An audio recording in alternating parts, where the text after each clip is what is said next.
మాజీ మంత్రి, మాజీ ఎమ్మెల్యే, అలాగే వైసీపీలో సీనియర్ నాయకుడు, అలాగే టీటీడీ మాజీ చైర్మన్ బోమన కరుణాకర్ రెడ్డి ఆయన అరెస్ట్ కాబోతున్నారా? ఈ ప్రచారం అయితే జరుగుతుంది. గోశాలకు సంబంధించి ఆయన లేవనెత్తిన అంశం ఏదైతే ఉందో కొన్ని ఫోటోలను కూడా చూపించారు.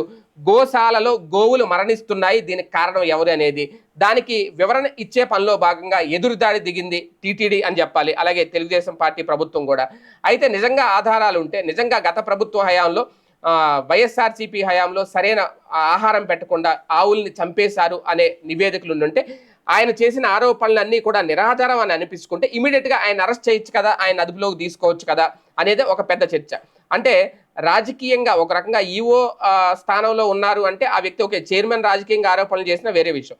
ఈఓ అంటే శ్యామలారావు గారు చేసిన ఆరోపణలు రాజకీయంగా ఉన్నాయి, రాజకీయంగా ఎదురుదాడి చేస్తున్నారు, రాజకీయ కౌంటర్లు ఇస్తున్నారు అనేది ఒక చర్చ.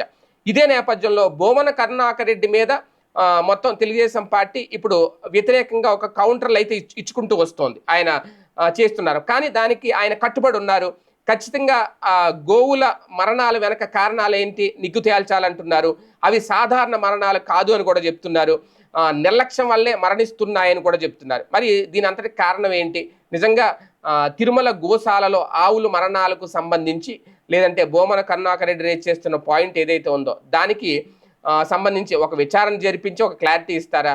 లేదు నిజంగా ఇక్కడ భక్తుల మనోభావాలు దెబ్బతీసేలాగా బోమన కరుణాకర్ రెడ్డి మాటలు ఉంటే అవి కేవలం నిరాధారమైన ఆరోపణలు అయితే ఆయన త్వరలో అరెస్ట్ చేస్తారా? చూద్దాం.